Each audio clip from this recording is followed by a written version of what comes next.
আসসালামু আলাইকুম প্রিয় শিক্ষার্থীবৃন্দ, আশা করি সবাই ভালো আছো। তোমরা নিশ্চয়ই অবগত আছো যে আমাদের সম্মানিত প্রধান শিক্ষক নির্দেশক্রমে আমাদের এই অনলাইন ক্লাসের ব্যবস্থা করা হয়েছে। আশা করি এই মহামারীর কারণে তোমরা এই অনলাইন ক্লাস থেকে কিছুটা হলেও উপকৃত হচ্ছ। আমি তাহমিনা বেগম মলি, সহকারী শিক্ষক, কুমিল্লা মডার্ন হাই স্কুল, হাজির হয়েছি তোমাদের সামনে ব্যবসা উদ্যোগ ক্লাস নিয়ে। আমি আজকে তোমাদেরকে যে অধ্যায়টা পড়াবো সে অধ্যায়টি হচ্ছে প্রথম অধ্যায়, ব্যবসা পরিচিতি। আজকে আমরা একটু ভিন্নধর্মী ক্লাস নিচ্ছি। মূল আলোচনার সাথে সাথে আমরা বহু নির্বাচনী নিয়ে কথা বলবো। তোমরা আশা করি মনোযোগ দিয়ে ক্লাসটি দেখবে এবং কিছুটা হলেও দৃঢ় বিশ্বাস যে উপকৃত হবে।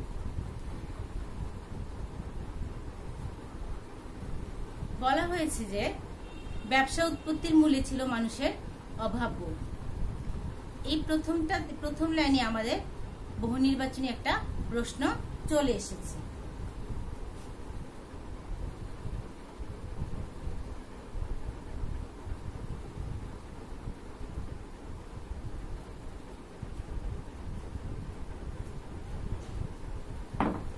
ব্যবসায়ের উৎপত্তি মূলে কি ছিল?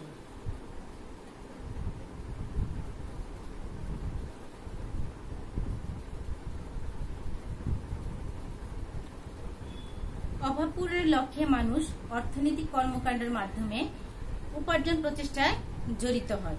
মূলত অর্থনৈতিক কর্মকাণ্ড ও লেনদেনকে ঘিরেই উদ্ভব হয় ব্যবসায়। এখানে আমাদের একটা বহু নির্বাচনী প্রশ্ন আছে যে কিভাবে কোন কর্মকাণ্ড ও লেনদেনকে ঘিরে উদ্ভব হয় ব্যবসায়।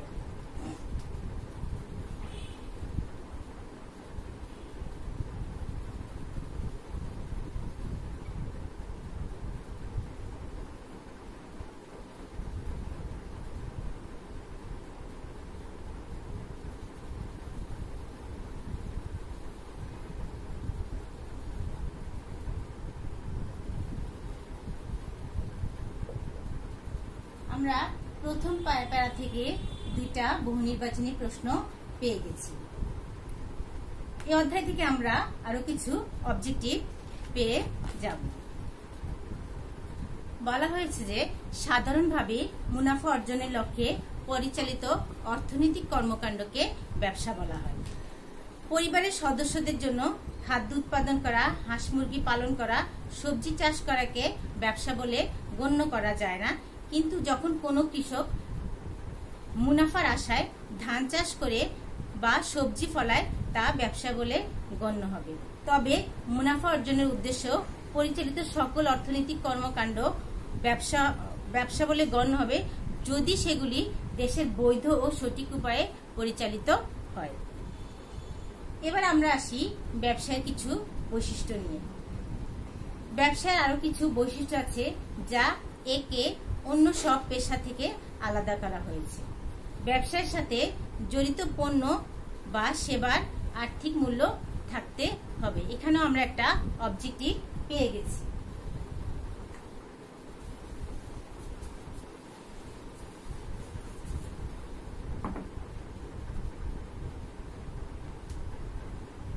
ব্যবসায়ের সাথে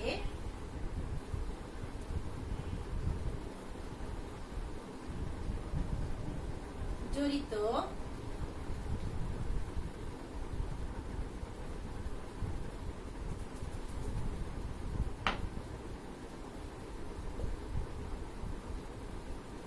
পণ্য বা সেবার অবশ্যই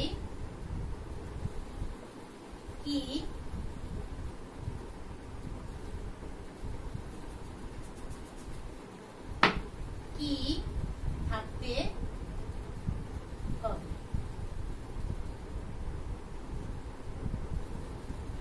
ব্যবসার আরেকটি বৈশিষ্ট্য হলো এর সাথে ঝুঁকির সম্পর্ক। এখানেও আমরা একটা বহু নির্বাচনী পেয়েছি যে ব্যবসায়ের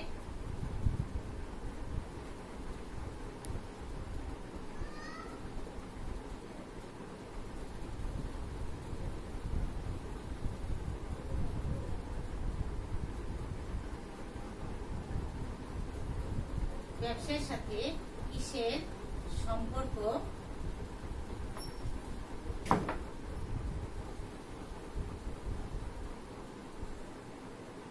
বিদ্যমান?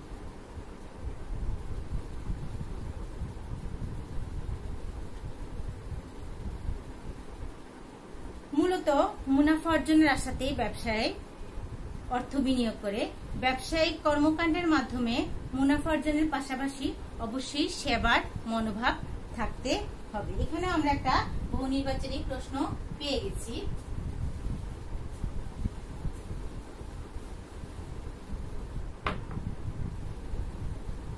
যে ব্যবসায়িক কর্মকাণ্ডের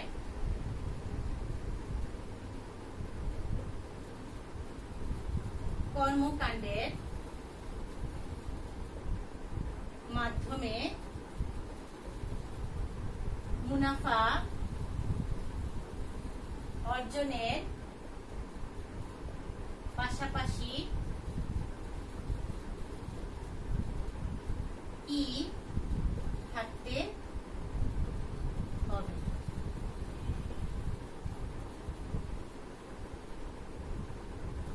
ব্যবসায়ের আরেকটি গুরুত্বপূর্ণ দিক হলো নৈতিকতা ও সামাজিক দায়বদ্ধতা। এখানেও আমরা একটা বহু নির্বাচনী পেয়ে গেছি।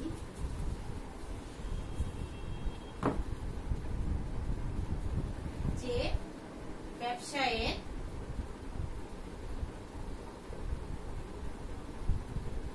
গুরুত্বপূর্ণ দিক কোনটি?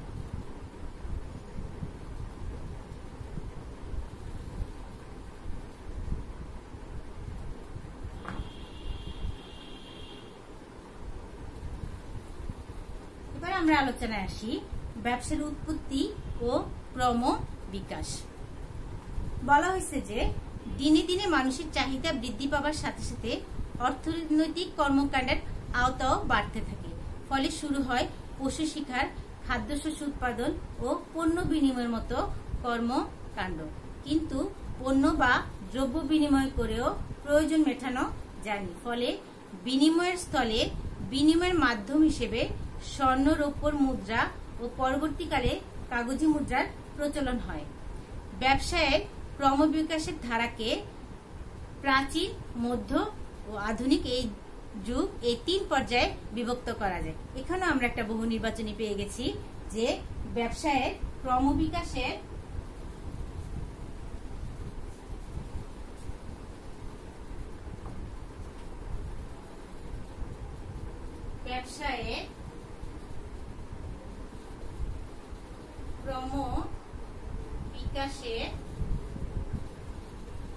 ধারাকে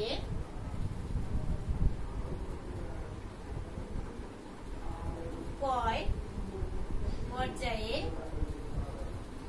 বিভক্ত করা যায়? তাহলে ব্যবসায়ের ক্রমবিকাশের ধারা তিন পর্যায়ে ভাগ করা যায়। সেটা হচ্ছে প্রাচীন যুগ, মধ্যযুগ, আধুনিক যুগ। প্রাচীন যুগে ধারাগুলি ছিল পশু শিকার, মৎস্য শিকার, ফলমূল আহরণ, কৃষিকার্য, দ্রব্য বিনিময়। মধ্যযুগে যা যা ছিল বিনিময়ের মাধ্যমে দুষ্প্রাপ্য শামুক, ঝিনুক, কোরীয় পাথর ব্যবহার, বিনিময়ের মাধ্যম হিসেবে স্বর্ণ, রৌপ্য ও অন্যান্য ধাতব মুদ্রার ব্যবহার, কাগজে মুদ্রার প্রচলন, বাজার ও শহর সৃষ্টি, ব্যবসায় সংগঠনের উদ্ভব। আধুনিক যুগে যা যা ছিল শিল্প বিপ্লব, তথ্য ও যোগাযোগ প্রযুক্তির উন্নয়ন, বিভিন্ন শিল্প কারখানার বিকাশ, বৃহদায়তন উৎপাদন ও বন্টন ব্যবস্থা প্রচলন, ব্যাংক ও বীমা ব্যবস্থার সম্প্রসারণ, এটিএম কার্ড প্রচলন, মোবাইল ব্যাংকিং প্রচলন। এইখান থেকে আমাদের বহু নির্বাচনী আসে, যেমন যে কোন যুগে শিল্প বিপ্লবের সূচনা হয়। এই ধরনের কোশ্চেনগুলিও তোমরা এখান থেকে পড়ে নিবে। এবার আমরা আসি ব্যবসায়ের আওতা ও প্রকারভেদ। বর্তমানে ব্যবসা শুধু পণ্য দ্রব্যর ক্রয় বিক্রয়ের মধ্যে সীমাবদ্ধ নয়, পণ্যদ্রব্য ও সেবাকর্ম উৎপাদন, পণ্যদ্রব্য বিনিময় ও এর সহায়ক কাজের সমষ্টিকে ব্যবসা বলে। এখানে আমাদের একটা জ্ঞানমূলক প্রশ্ন চলে আসছে, ব্যবসায় কি?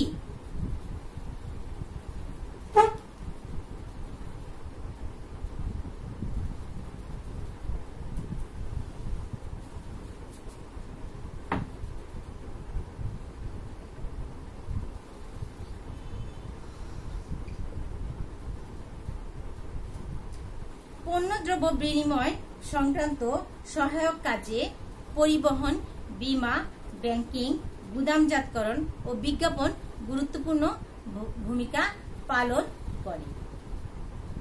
আধুনিক ব্যবসাকে প্রধানত 3 ভাগে ভাগ করা হয়েছে। এখানেও একটা বহু নির্বাচনী প্রশ্ন আসে যে আধুনিক ব্যবসাকে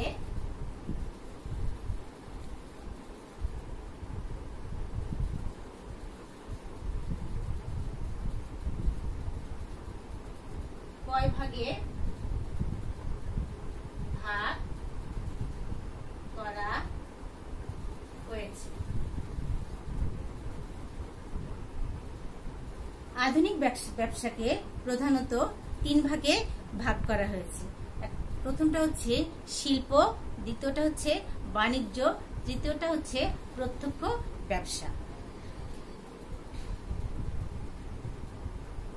এই ব্যবসার প্রকারভেদের মধ্যে শিল্পের মধ্যে আছে প্রজনন শিল্প, নিষ্কাশন শিল্প, নির্মাণ শিল্প, সেবা শিল্প, সেবামূলক শিল্প, উৎপাদন শিল্প। বাণিজ্যের মধ্যে আছে পণ্য বিনিময়, ক্রয় বিক্রয়, পরিবহন, গুদামজাতকরণ, ব্যাংকিং, বীমা, বিজ্ঞাপন। প্রত্যক্ষ সেবাগুলি আছে আইন বৃত্তি, ডাক্তারি, প্রকৌশল বৃত্তি, অডিট ফার্ম।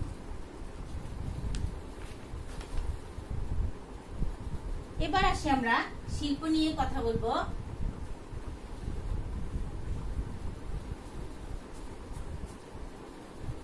শিল্পকে উৎপাদনের বাহন হিসেবে বিবেচনা করা হয়। এখানে একটা প্রশ্ন আসছে যে কোনটিকে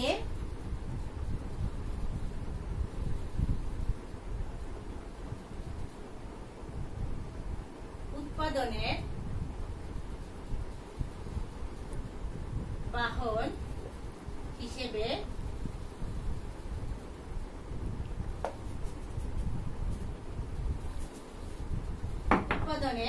বাহন হিসেবে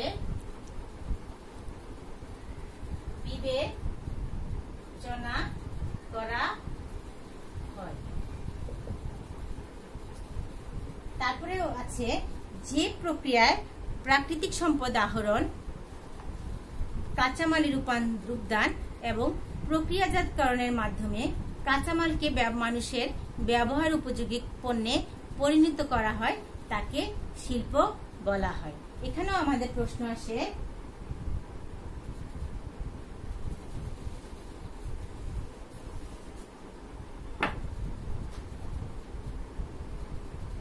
শিল্প কাকে বলে? শিল্পকে প্রধানত 5 ভাগে ভাগ করা হয়েছে। এখানেও প্রশ্ন হচ্ছে শিল্পকে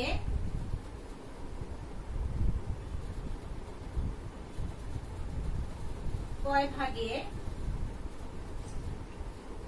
ভাগ করা?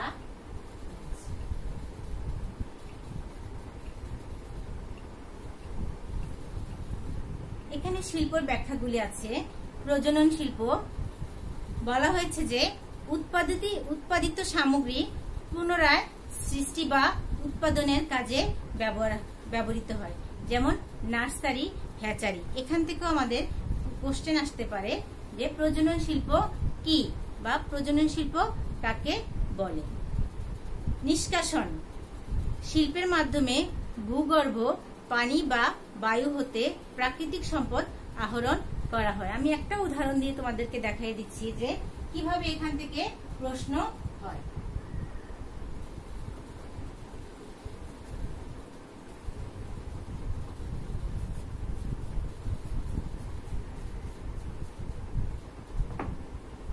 কোন শিল্পের মাধ্যমে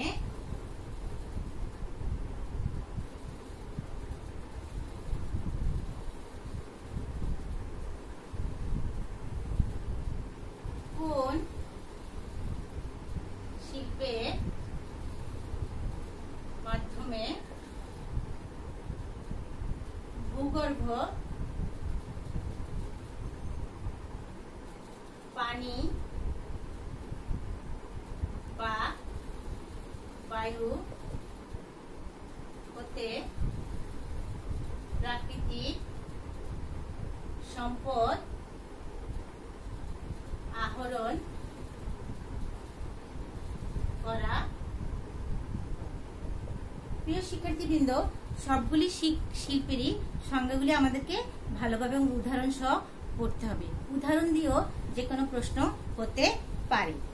তারপর বলা হয়েছে যে নির্মাণ শিল্পের মাধ্যমে রাস্তাঘাট, সেতু ইত্যাদি নির্মাণ করা হয়। উৎপাদন শিল্পে শ্রম ও যন্ত্রের ব্যবহারের মাধ্যমে কাঁচামালকে প্রক্রিয়াজাত করে চূড়ান্ত পণ্যে রূপান্তর করা হয়, যেমন বস্ত্র শিল্প। সেবা শিল্পের মধ্যে সেবা শিল্প বিভিন্ন প্রকার সেবা প্রদানের মাধ্যমে মানুষের জীবনযাত্রা সহজ ও আরামদায়ক করে, যেমন বিদ্যুৎ ও গ্যাস উৎপাদন ও বিতরণ, ব্যাংকিং ও স্বাস্থ্য সেবা ইত্যাদি। এগুলি থেকে আমাদের ঠিক এরকম করে প্রশ্ন আসবে। এবার আমরা চলে যাচ্ছি বাণিজ্য।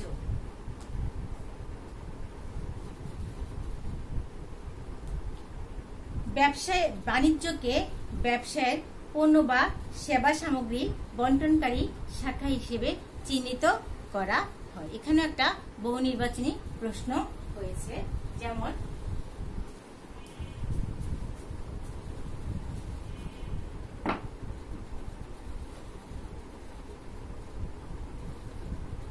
কোনটিকে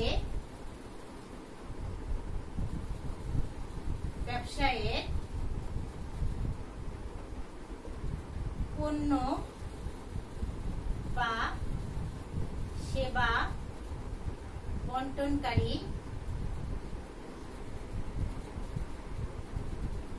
শাখা হিসেবে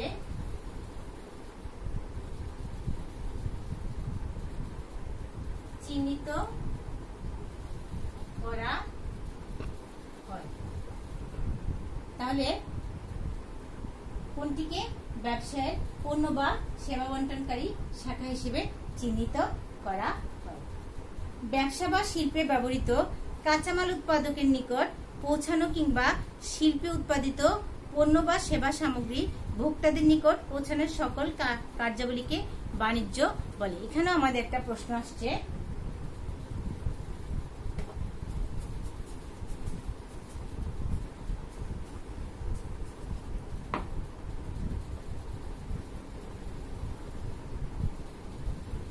বাণিজ্য কাকে বলে? আমাদের জ্ঞানমূলকের জন্য এই প্রশ্নটা হবে।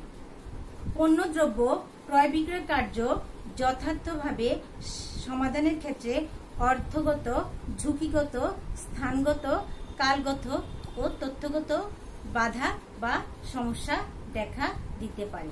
এই সকল বাধা দূরীকরণে বাণিজ্যের বিভিন্ন অঙ্গ যেমন পরিবহন, গুদামজাতকরণ, ব্যাংকিং, বীমা, বিপণন ও বিজ্ঞাপন ইত্যাদি সহযোগিতার প্রয়োজন হয়। বাণিজ্যকে আধুনিককালে ব্যবসা টু ব্যবসা বলে অভিহিত করা হয়। এখানে একটা প্রশ্ন আছে যে কোনটিকে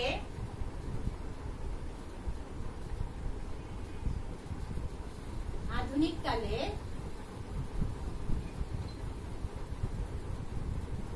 ব্যবসা টু ব্যবসায় বলে অভিহিত করা হয়? এটা আমাদের প্রশ্ন হবে। এবার আমরা আসি বাণিজ্যের বিভিন্ন উপাদানের কাজ। এই উপাদান থেকে আমাদের প্রশ্ন হবে, যেমন ব্যবসার ক্ষেত্রে বিভিন্ন ধরনের বাধা। কোন কোন বাধাগুলি ব্যবসার ক্ষেত্রে কাজ করে? সত্যগত, স্থানগত, সময়গত, অর্থগত, ঝুঁকিগত, তথ্যগত। বাণিজ্যের উপাদানগুলি হচ্ছে পণ্য বিনিময়, পরিবহন, গুদামজাতকরণ, ব্যাংকিং, বীমা, বিজ্ঞাপন। আচ্ছা, সত্যগত মালিকানা সংক্রান্ত ভূমিকাগুলি কি? মালিকানা সংক্রান্ত বাধা দূর করে।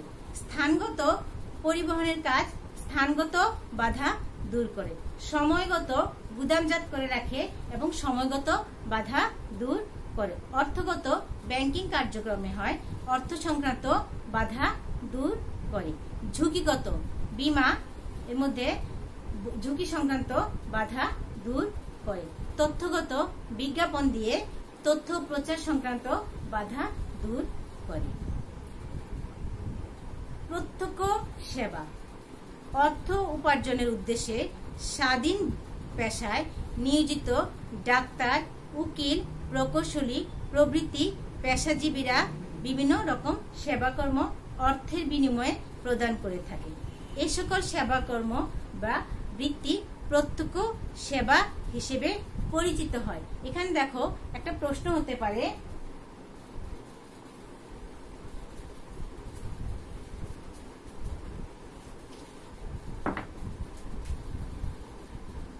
কোনটিকে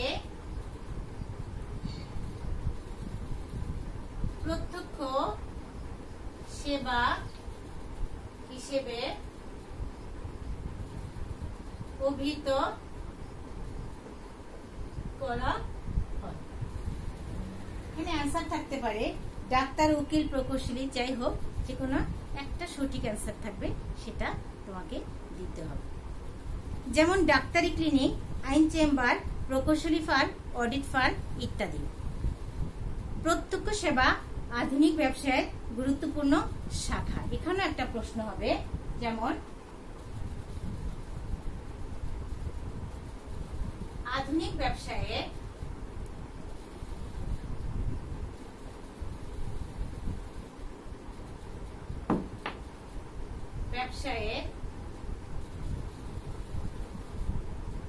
গুরুত্বপূর্ণ শাখা কোনটি?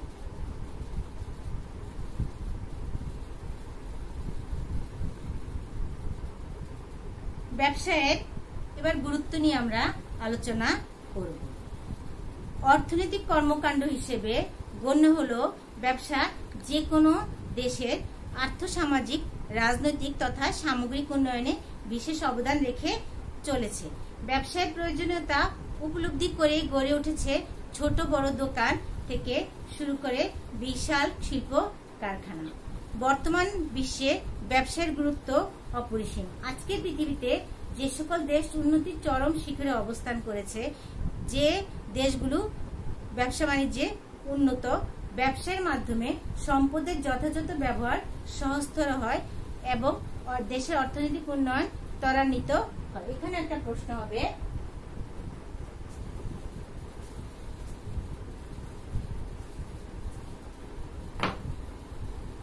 কিসের মাধ্যমে বা কোনটির মাধ্যমে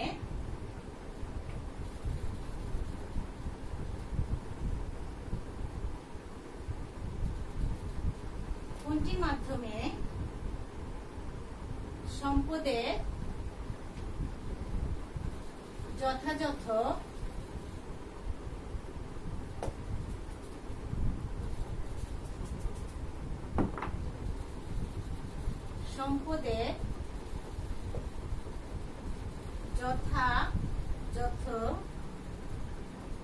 ব্যবহার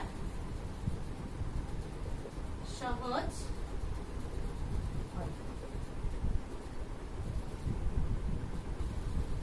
ব্যবসার ফলে সঞ্চয় বৃদ্ধি পায়, মূলধন গঠিত হয় ও জাতীয় আয় বৃদ্ধি পায়। এখানে একটা প্রশ্ন হবে, ব্যবসার ফলে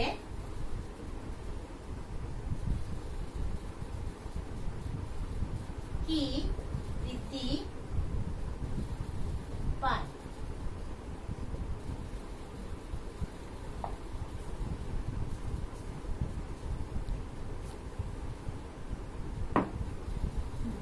ব্যবসার মাধ্যমে বেকার মানুষের কর্মসংস্থান হয়, ব্যবসায় গবেষণা ও সৃজনশীল কাজের উন্নয়ন ঘটায়। এখানে একটা প্রশ্ন হবে, ব্যবসায় কোন কাজের উন্নয়ন ঘটায়?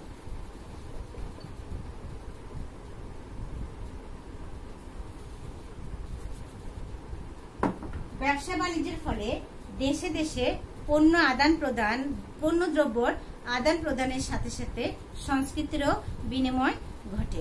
ব্যবসা বাণিজ্যকে ঘিরে নতুন নতুন শহর বন্দর গড়ে ওঠে। এখানে একটা প্রশ্ন হবে যে ব্যবসা বাণিজ্যকে ঘিরে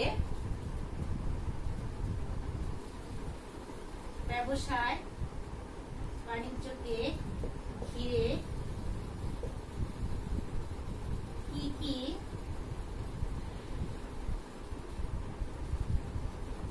কি কি গড়ে